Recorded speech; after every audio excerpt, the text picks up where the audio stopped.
Hello students, welcome to Concept Classes. Today we are going to discuss class 10th history 5th chapter mass media and history. So in this chapter we had already completed our part first. Now today we are going to discuss part second. So in part second, first topic is of magazines and journals. So you very well know what is the meaning of magazines and journals. Journals and magazines both are same. Magazines and journals are periodical publication. This category include publication which are weekly, bi-weekly, monthly, bi-monthly, quarterly, 6 monthly, annual, etc. There may be some chronicle which are published at no fixed time. So देखिए क्या बोल रहा है कि जो magazine है और जो जर्नल है वो क्या होता है, एक पीरियोडिकल टाइम में पब्लिश होते हैं. फॉर एग्जांपल कोई मैगजीन से जो वीकली आती है, कोई मैगजीन से जो बाय वीकली आती है, कोई मैगजीन से जो मंथली आती है, कोई मैगजीन से बाय मंथली आती है. बाय मंथली मीन्स दो मंथ पे. क्वार्टरली आती है, 3 मंथ पे आती है, 3 मंथ पे आती है, उसके बाद 6 मंथ पे आती है, तो कोई कोई एक साल की आती है.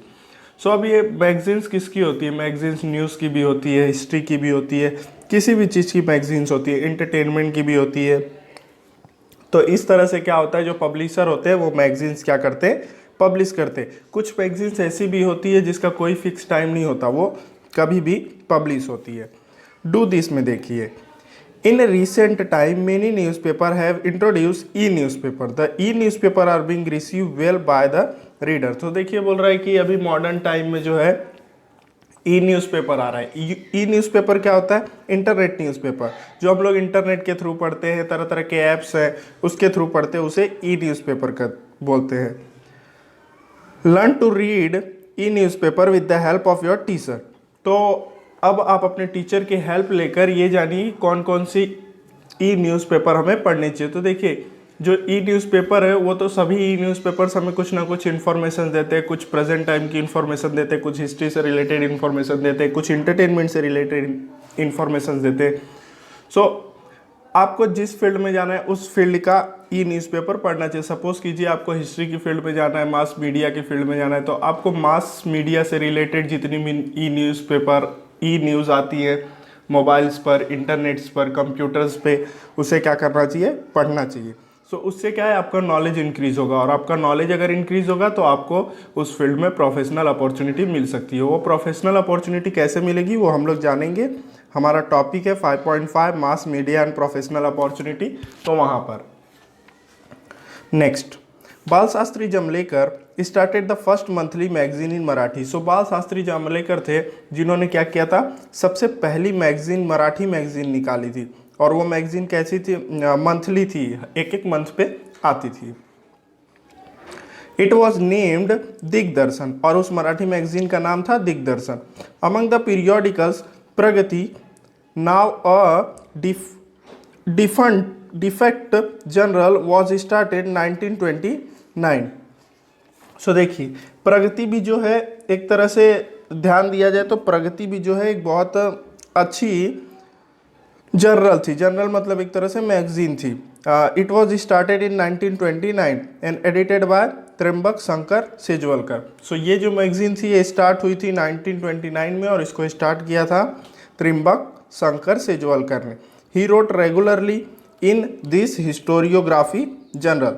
और ये जो प्रगति मैगजीन थी ये त्र्यंबक शंकर सेजवलकर रेगुलरली लिखते थे, और ये एक हिस्टोरिकल मैगजीन्स थी. और कहाँ की हिस्ट्री थी वो? महाराष्ट्र की हिस्ट्री थी. महाराष्ट्र के सोशल मूवमेंट्स थे ये सब किसमें? प्रगति मैगजीन्स में. Currently there are many periodicals devoted to Indian history. आज के समय में देखा जाए तो इंडियन हिस्ट्री से बहुत सारी मैगजीन्स, बहुत सारे पीरियोडिकल्स आपको मिल जाएंगे. मार्केट में भी मिल जाएंगे, और बड़ी बड़ी जो लाइब्रेरीज है वहाँ पर भी मिल जाएंगे. मराठी जनरल सच एज भारतीय इतिहास आणि संस्कृति. सो मराठी की एक जनरल है जिसका नाम है भारतीय इतिहास आणि संस्कृति, एंड मराठवाड़ा इतिहास परिषद पत्रिका. और दूसरी मैगजीन है जिसका नाम है मराठवाड़ा इतिहास परिषद पत्रिका, में बी सीटेड एज एग्जाम्पल. सो ये दोनों एक तरह से मैगजीन्स के एग्जाम्पल्स हैं. ये दोनों जो मैगजीन्स है, इससे आप जो फर्स्ट मैगजीन है जिसका नाम है भारतीय इतिहास आनी संस्कृति, तो इस मैगजीन से आप इंडिया की हिस्ट्री और इंडिया के कल्चर के बारे में जान सकते हैं। उसी तरह से जो दूसरी मैगजीन है जिसका नाम है मराठवाड़ा इतिहास परिषद पत्रिका, इससे आप क्या कर सकते हो, महाराष्ट्र की हिस्ट्री को जान सकते हो। तो ये दोनों एक तरह से एग्जाम्पल है। ऐसी आपको बहुत सारी मैगजीन्स पढ़ने मिलेंगी, ई न्यूज़ पे, इंटरनेट पे भी मिल जाएंगी मैगजीन्स। साथ ही साथ ये मैगजीन्स आपको मार्केट में भी मिल जाएंगी और बड़ी बड़ी लाइब्रेरीज जो होती है वहाँ पे भी मिल जाएगी। तो इस तरह से मैगजीन्स और जर्नल जो है वो प्रिंट होते थे और आज भी प्रिंट हो रहे हैं। नेक्स्ट टॉपिक, इलेक्ट्रॉनिक और digital journalism.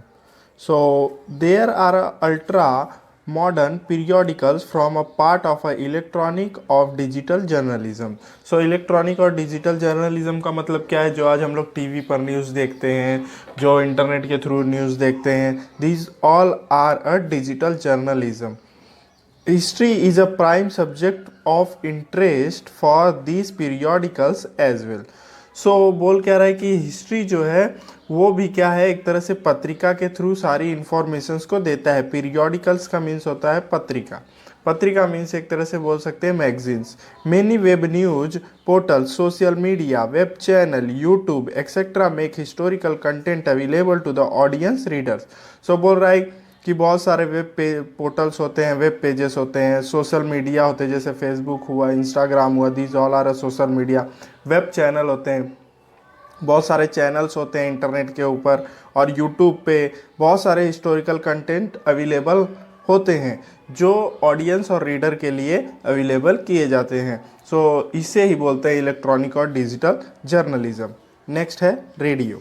So You all are aware by the radio, Indian Broadcasting Company, जिसका शॉर्ट फॉर्म था IBC, a private radio company was the first one to broadcast daily program. So ये पहली broadcasting company थी जो radio के through क्या करती थी, ब्रॉडकास्ट करती थी।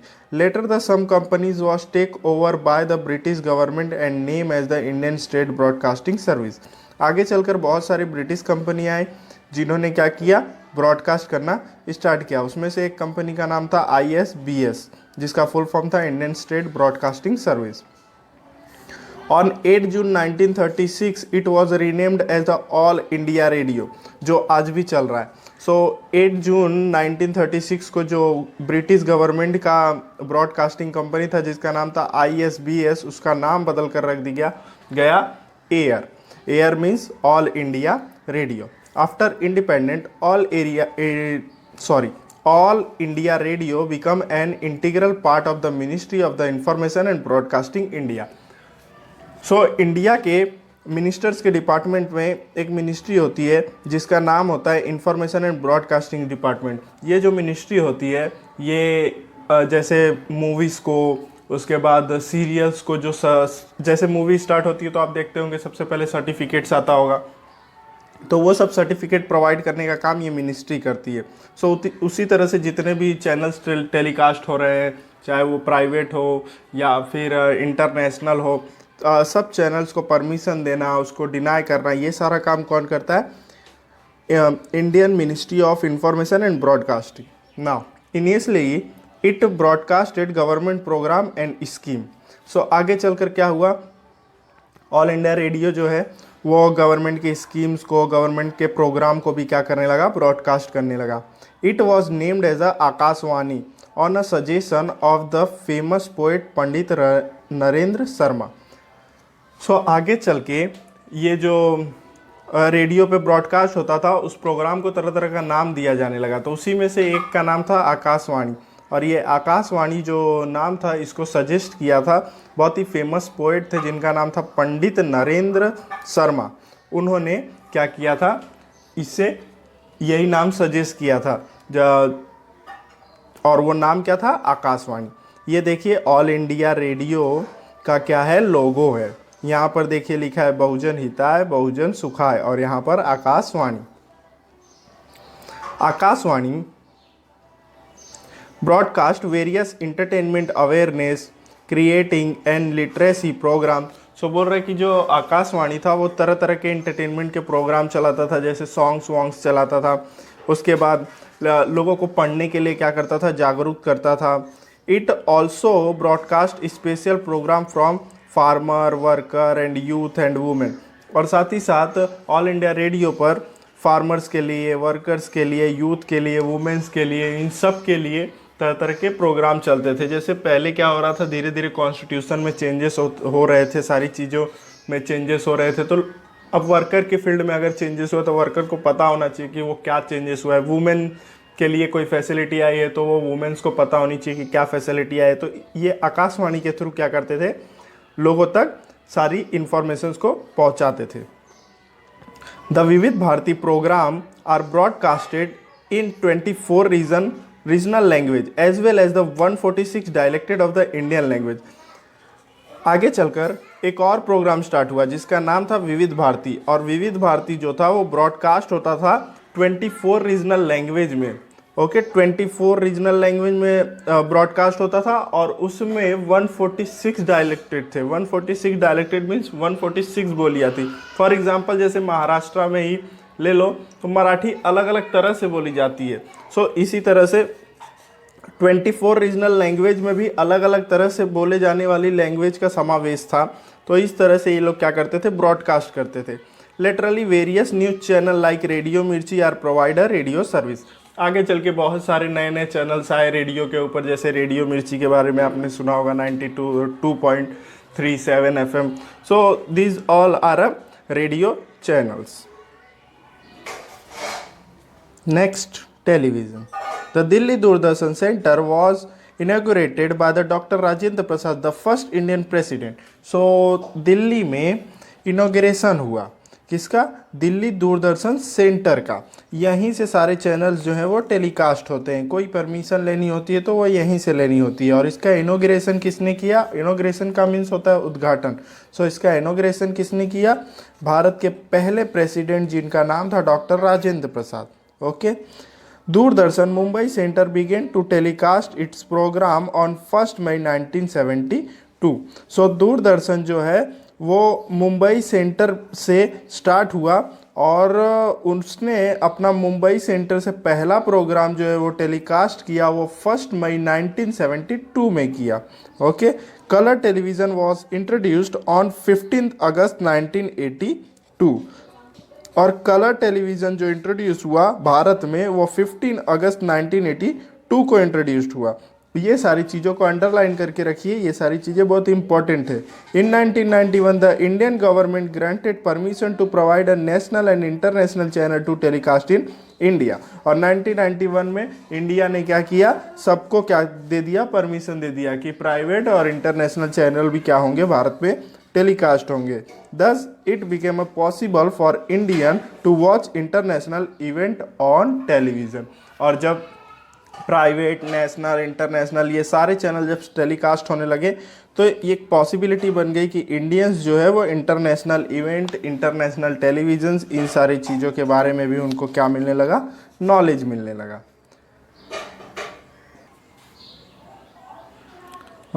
देखिए यहाँ पे दिया हुआ है, do you know in the British India the first English news bulletin was broadcasted on 23rd July 1927 from the Mumbai radio station of the Indian Broadcast Company IBC।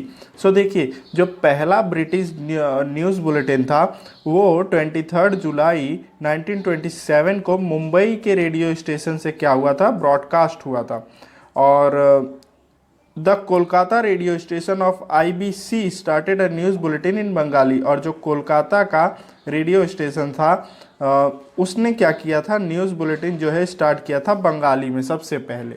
Okay, सो ये डू यू नो जो है एक तरह से highlighted है, सो इसको आपको याद रखना है। Now next 5.3 why do we need mass media. So mass media की ज़रूरत हमें क्यों पड़ती है, तो मास मीडिया की ज़रूरत हमें पड़ती है इन्फॉर्मेशंस को कलेक्ट करने के लिए, सोसाइटी में क्या क्या चीज़ें हो रही हैं वो सारी चीज़ों को कलेक्ट करने के लिए, और अपने सोशल लाइफ से अवेयर रहने के लिए। So we need mass media to facilitate free flow of information to all strata of the society. देखिए मास मीडिया की ज़रूरत पड़ती है हमें अपने सोसाइटी की सारी इंफॉर्मेशंस को कलेक्ट करने में। Editorials, various column and supplements are essential part of the newspaper. So editorial हुआ, तरह तरह के कॉलम्स हुए और तरह तरह की न्यूज़ बुलेटिन हुए, वो सारे क्या होते हैं, न्यूज़पेपर के एक इसेंशियल पार्ट होते हैं। इसेंशियल मीन्स अति आवश्यक, बहुत ज़रूरी। Readers are also ensured to a platform to voice their opinion.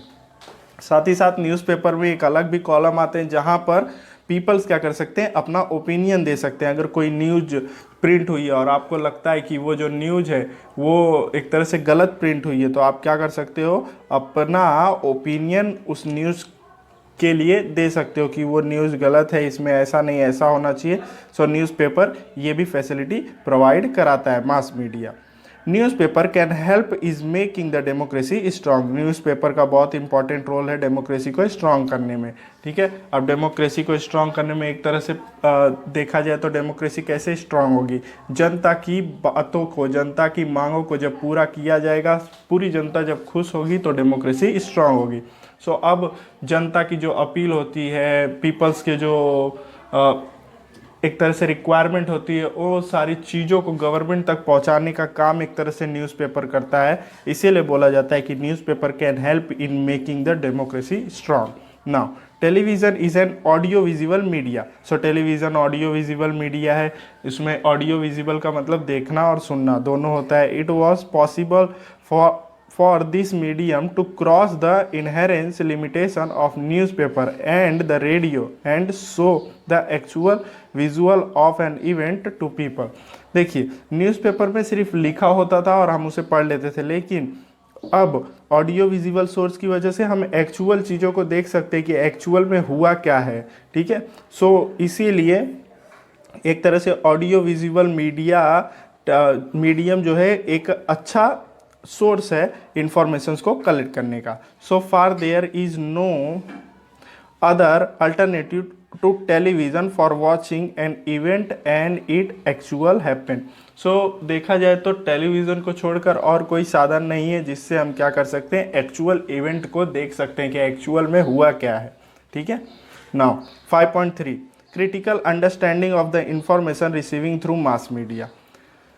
Any information, देखिए कोई भी इन्फॉर्मेशन से आपको मिलती है तो आप उसको क्रिटिकली एग्जामिन कीजिए। ऐसे ही नहीं किसी भी इन्फॉर्मेशन के ऊपर विश्वास कर लेना चाहिए, आपको उसकी छानबीन करके ही उसके ऊपर विश्वास करना है। Any information receive through mass media need to receive critically reviewed critically.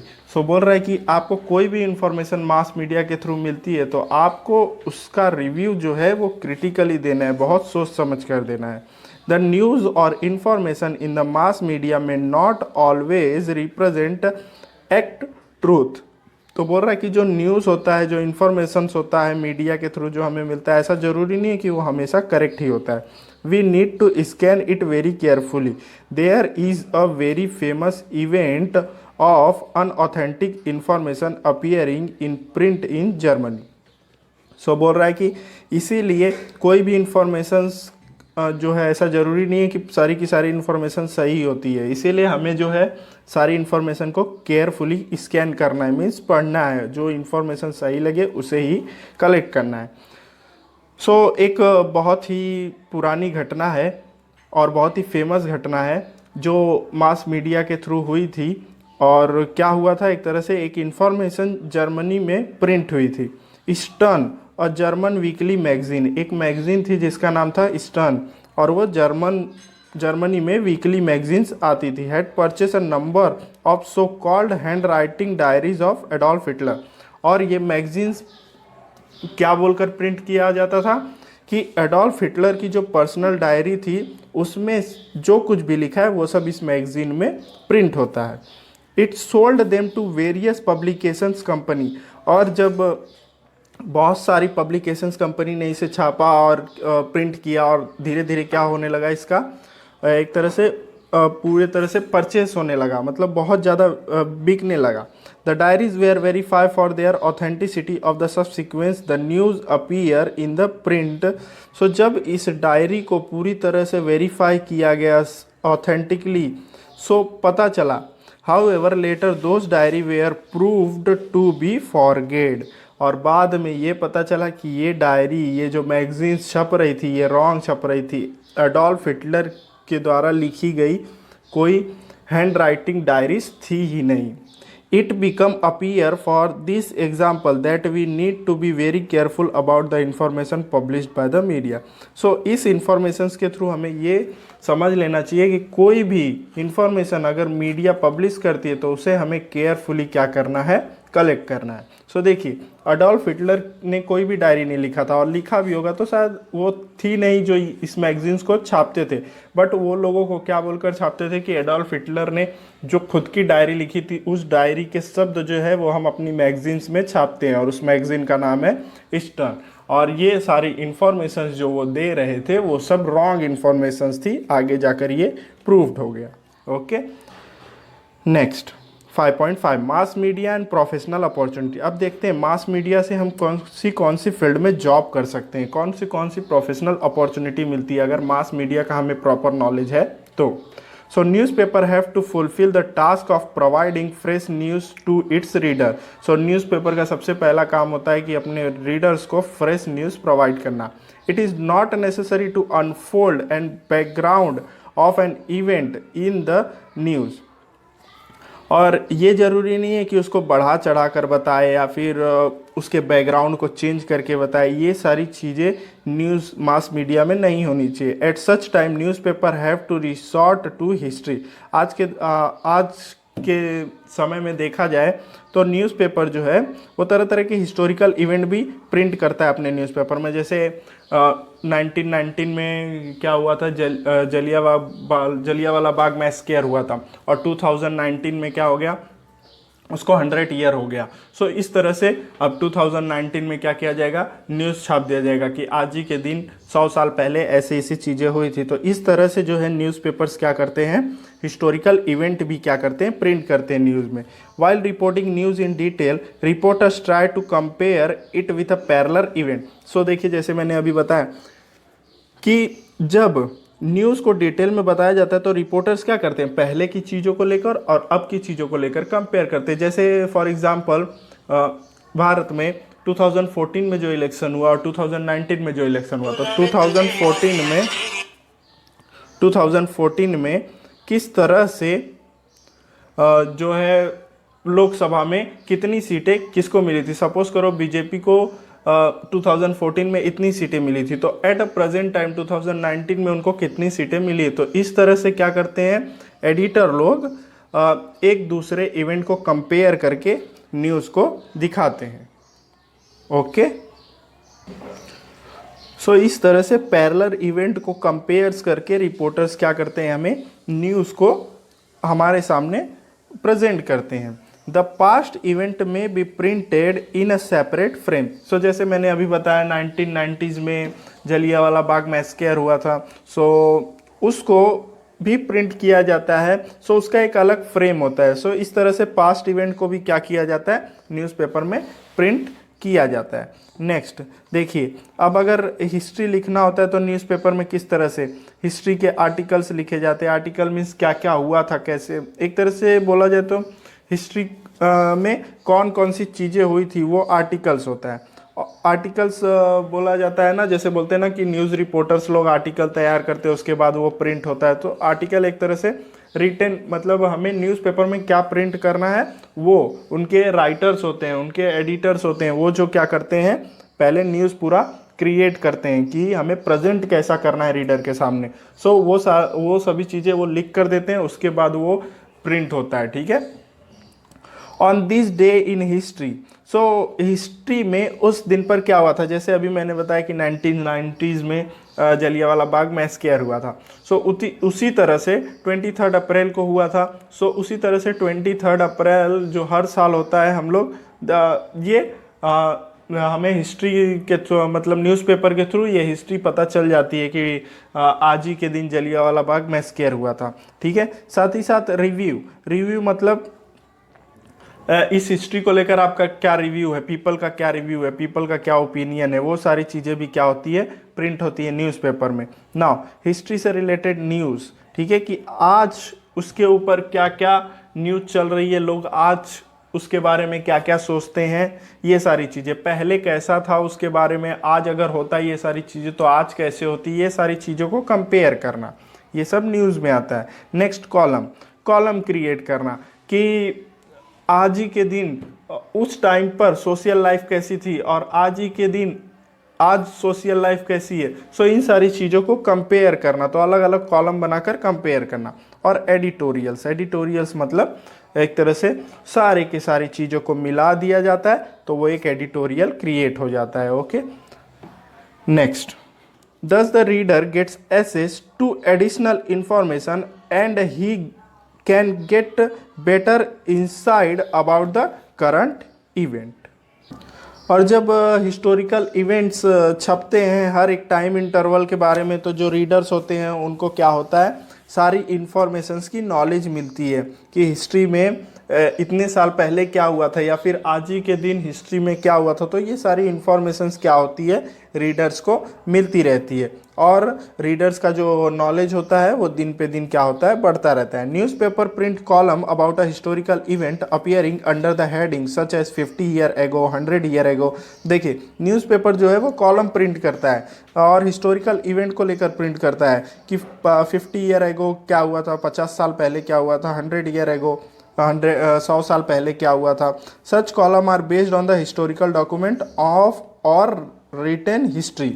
सो ऐसे कॉलम्स को हिस्टोरिकल डॉक्यूमेंट बोलते हैं और ऐसे कॉलम में हिस्ट्री ही बताया जाता है। The column provide historical information about economic, social, political event in such past and also event of a historical significance. So जो ये हिस्टोरिकल कॉलम होते हैं ये हिस्टोरिकल इन्फॉर्मेशन देते हैं, उस टाइम हिस्टोरिकल इकोनॉमी के बारे में इंफॉर्मेशन देते हैं, सोशल पॉलिटिक्स कैसा था उस टाइम का, पास्ट का, इन सब चीज़ों के बारे में हिस्टोरिकल कॉलम्स क्या करते हैं, इंफॉर्मेशन देते हैं अपने रीडर्स को। Next, newspaper occasionally publish supplements to the regular edition और स्पेशल इशू। सो जो न्यूज़पेपर होता है वो क्या होता है कि वैसे तो हर रोज़ प्रिंट होता है, लेकिन जो ओकेजनली होता है, जो कभी कभी, जैसे मैंने अभी बताया कि जैसे 23 अप्रैल को जलियांवाला बाग मैसेकर हुआ था, तो 23 अप्रैल को जो न्यूज़पेपर प्रिंट होगा वो एक अलग तरह से प्रिंट होगा, उसमें एक अलग इन्फॉर्मेशन होगी। सो इस तरह से अलग अलग स्पेशल इश्यूज़ के ऊपर भी न्यूज़पेपर प्रिंट होते हैं। फॉर एग्जाम्पल देखिए, for example world war first commenced in 1940, year 2014 marked as a 100 year of this event। so देखिए, अगर वर्ल्ड वॉर फर्स्ट 1940 में स्टार्ट हुआ था तो 2014 में उसको 100 ईयर हो गया। तो इस तरह से न्यूज़ जो है वो प्रिंट होती है न्यूज़पेपर में। In order to able publish a news supplement or a special issue to commemorate the occasion, one needs to review its history। So देखिए, अब अगर न्यूज़पेपर इस तरह से प्रिंट हो रहा है तो इसका मतलब क्या हो रहा है कि लोगों को क्या मिल रहा है, हिस्ट्री के बारे में नॉलेज मिल रहा है।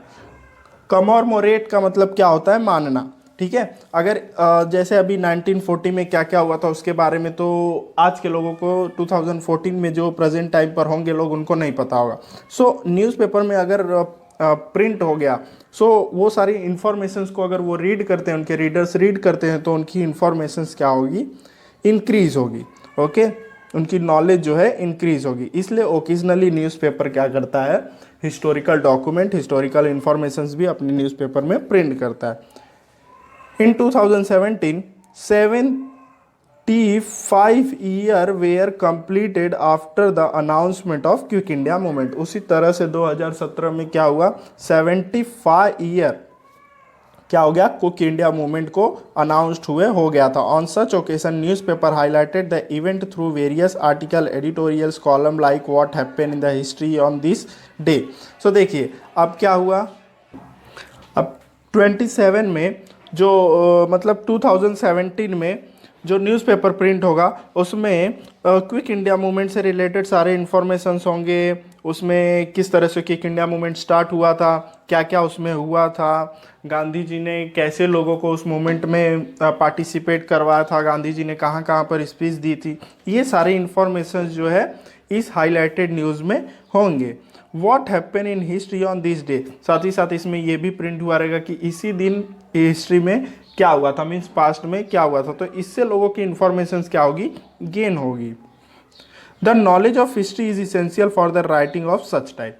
सो अगर ऐसी न्यूज़ अगर आपको पेपर में प्रिंट करनी है, न्यूज़पेपर में प्रिंट करनी है, न्यूज़ चैनल पे चलानी है, तो उसके लिए हिस्टोरिकल इन्फॉर्मेशंस का होना बहुत ज़रूरी है। तो एक ये भी अपॉर्चुनिटीज़ होती है कि आपको न्यूज़ चैनल्स में जॉब मिल सकते हैं हिस्ट्री का आर्टिकल लिखने के लिए, हिस्ट्री का नरेटिव तैयार करने के लिए, हिस्ट्री के इन्फॉर्मेशंस को लोगों तक पहुंचाने के लिए। सो ये एक प्रोफेशनल अपॉर्चुनिटी है।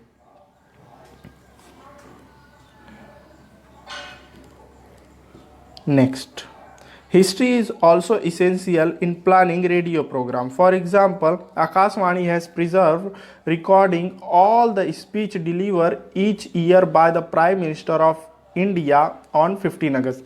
So, history जो है वो जानती है कि जो मीन्स न्यूज़पेपर्स है, जो मास मीडिया है, उसको पता है कि हिस्ट्री जो है बहुत इंपॉर्टेंट है। इसलिए वो क्या करती है कि हर 15 अगस्त को भारत के प्राइम मिनिस्टर जो है वो रेड फोर्ट पर क्या करते हैं, स्पीच देते हैं। तो उन सारे स्पीच को डिलीवर एक तरह से जो भी स्पीच वो डिलीवर करते हैं उसको रिकॉर्ड करके रखते हैं। और वो भी क्या है, एक तरह से इसेंशियल इन्फॉर्मेशंस है, बहुत ज़रूरी इन्फॉर्मेशंस है। और वो भी क्या होती है, आकाशवाणी के थ्रू, रेडियो के थ्रू टेलीकास्ट होती थी। अभी तो फिलहाल सब टीवी के ऊपर ऑडियो विजुअल सोर्सेस के ऊपर दिखाई देते, लेकिन पहले ऐसा नहीं था। पहले जो भी स्पीच वो देते थे वो सारी स्पीच जो है वो रेडियो और आकाशवाणी के थ्रू हमें सुनाई देती थी। वो सिर्फ ऑडियो सोर्स था, not audio visual source. Audio visual source is a TV. Akashvani invites historians to expert for discussion on a various occasions such as anniversaries of the birth or the death of the national leader, anniversary of a historical event, etc. Lectures on the contribution of a various national leader need to be supported by historical information. Programs like On This Day in History are also the integral part of the daily program of Akashvani. सो देखिए, आकाशवाणी जो radio के ऊपर telecast होता था, तो उसमें जब कोई ओकेज़न होता था, फॉर एग्जांपल 15 अगस्त ही है, इंडिपेंडेंस डे ही है, तो उस दिन ये लोग क्या करते थे, हिस्टोरियंस को बुलाते थे और हिस्ट्री के ऊपर डिस्कशन होता था। और वो जो हिस्टोरियंस होते थे वो तरह तरह की इंफॉर्मेशंस देते थे, उसके ऊपर लेक्चर्स देते थे। और उनके इंफॉर्मेशन, उनके लेक्चर्स की वजह से क्या होता था, लोगों को नॉलेज मिलता था। जैसे ये लोग प्रोग्राम भी चलाते थे आकाशवाणी पे कि on this day in history, means आज के दिन हिस्ट्री में क्या हुआ था। तो उस पर भी स्पीच देने के लिए, उस पर भी इंफॉर्मेशन देने के लिए ये लोग क्या करते थे, हिस्टोरियंस को बुलाते थे।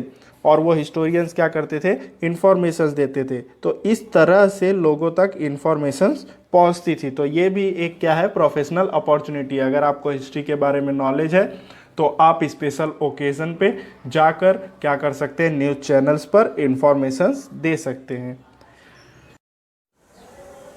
Next, television channel also telecast program based on history. Doordarshan and other television channel help in creating an interest in history among the people through their historical shows and serials. So देखिए क्या बोल रहा है, ये जो television channels है वो क्या करते हैं, हिस्ट्री से रिलेटेड प्रोग्राम भी टेलीकास्ट करते हैं। जैसे दूरदर्शन चैनल हुआ, और भी बहुत सारे चैनल्स आते थे जिसके ऊपर क्या होता था, सीरियल्स और हिस्टोरिकल शोज जो है वो क्या होते थे, प्रेजेंट होते थे। The mythological and historical serials like Ramayan, Mahabharat, Bharat Ek Khoj and Raja Shiv Chhatrapati attach a very large audience. So बोल रहा है कि कुछ पौराणिक कथाओं के ऊपर डिपेंडेंट सीरियल बने थे, जैसे महाभारत हुआ, रामायण हुआ, उसके बाद भारत एक खोज हुई। भारत एक खोज मीन्स वास्को डी गामा ने जो भारत की खोज की थी उसके ऊपर वो बना था। राजा शिव छत्रपति, जैसे छत्रपति शिवाजी महाराज के ऊपर जो बना था सीरियल्स, वो सारे सीरियल्स ने लोगों को ज़्यादा अट्रैक्ट किया, बहुत अच्छे लगे लोगों को, क्योंकि पहले लोगों को कुछ पता नहीं था कि रामायण क्या होता है, महाभारत क्या होता है। तो जब ये पहली बार बने तो लोगों ने बहुत ज़्यादा इसे क्या किया, पसंद किया। While producing this type of program, maintaining accuracy with regard to the presentation of the environment, outfits, weaponry, lifestyle, lingual expression, etc. is essential. So बोल रहा है कि जब ये प्रोग्राम क्रिएट किया जाता है तो इस प्रोग्राम में एक्चुअल में उस टाइम का इन्वायरमेंट कैसा था, उस टाइम के लोग कैसे थे, उस टाइम पे किस तरह का वेपन्स यूज़ किया जाता था। जैसे अब देखिए रामायण में राम और लक्ष्मण के हाथ में आपको धनुष और बाड़ी दिखेंगे, क्योंकि उसमें तलवार ये सारी चीज़ें नहीं दिखेंगी, क्योंकि उस टाइम पर वही चीज़ें यूज़ की जाती थी। तो जिस टाइम पर जिस तरह का वेपन, जिस तरह की लाइफस्टाइल, जिस तरह का उनका लिंग्विस्टिक था, वो सारी चीज़ों को सेम टू सेम उसी तरह से क्रिएट करना बहुत ज़रूरी होता है, इसेंशियल होता है। One needs to have a deep understanding of the history of the concerned period. So, अगर आपको कोई सीरियल्स बनाने हैं, कोई टीवी प्रोग्राम्स बनाना है, तो उसके लिए आपको उस TV serials, for example Ramayan ही बना रहे, तो रामायण के बारे में आपको पूरी जानकारी होनी चाहिए, उस टाइम के एनवायरनमेंट के बारे में, उस टाइम के लाइफस्टाइल के बारे में, उस टाइम के लिंग्विस्टिक के बारे में, उस टाइम के सोशल लाइफ के बारे में।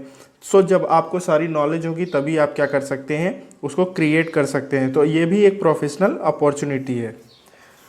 Next, currently channel like discovery, national geography, history etcetera have open the rich treasure of a global history from the audience. बोल रहा है कि अभी प्रेजेंट टाइम में चैनल्स हुए, जैसे डिस्कवरी चैनल हुए, नेशनल ज्योग्राफी हुए, हिस्ट्री हुए, ये सब एक रिच ट्रेजर मतलब खजाना होता है। एक तरह से ग्लोबल लेवल पर ऑडियंस के लिए हिस्टोरिकल खजाना खुल गया है बहुत बड़ी मात्रा में। लोगों को इन सारे चैनल्स की वजह से हिस्ट्री के ऊपर, ज्योग्राफी के ऊपर बहुत सारी नॉलेजें मिल रही हैं। It has enabled people to view the historical and geographical wonder at home. और इसकी वजह से, ये सारे चैनल्स की वजह से घर बैठे बैठे जो लोग हैं उनको हिस्टोरिकल और जोग्राफिकल नॉलेज आसानी से मिल जाती है। To make such programme more entertaining, some part of the serial are actually enacted by the actor such as the character of heroic man and women. बोल रहा है कि कुछ प्रोग्राम्स में इंटरटेनमेंट के थ्रू क्या होते हैं, सीरियल्स बनते हैं, टीवी प्रोग्राम्स बनते हैं, और उसमें हीरो हीरोइंस जो होते हैं वो मैन और वुमेन जो होते हैं वो लोग क्या करते हैं, उस कैरेक्टर को उसी तरह से क्या करते हैं, डिज़ाइन करते हैं, उसी तरह से एक तरह से प्रेजेंट करते हैं लोगों के सामने। Sportsman, army chief etcetera. बोल रहा है कि देखा जाए तो आज हर एक चीज़ के ऊपर मूवीज़ बन रही है, हर एक चीज़ पर टीवी सीरियल्स बन रहा है, चाहे वो स्पोर्ट्समैन हो, आर्मी हो, हर एक चीज़ पर क्या हो रहा है, टीवी सीरियल्स क्रिएट हो रहे हैं। Beside this serial about ancient monuments, fort, histories of empire and also the history of culinary art. Culinary मतलब क्या होता है, एक तरह से रसोई संबंधी। Okay, watch by a large number of people with great interest. बोल रहा है कि हिस्ट्री के ऊपर, एशियंट मोनूमेंट्स के ऊपर, फोर्ट्स के ऊपर, इन सारे चीज़ों के से रिलेटेड क्या हो रही है, जब सीरियल्स या टीवी प्रोग्राम्स बन रहे हैं तो लोग उसमें ज़्यादा इंटरेस्ट ले रहे हैं। People with deep knowledge of history in the respective field are sought out in all the field mentioned above. ठीक है, ऑथ मतलब क्या होता है, एक तरह से मांगा। बोल रहा है कि जिस पीपल्स को हिस्ट्री के बारे में डीप नॉलेज होती है वो क्या कर सकते हैं, इस ये जो अबाउ जितनी भी फील्ड्स दी हुई है इन सारी फील्ड में अप्लाई कर सकते हैं और इसमें प्रोफेशनली जॉब कर सकते हैं। You would find this interesting. देखिए क्या दिया हुआ है इंटरेस्टिंग।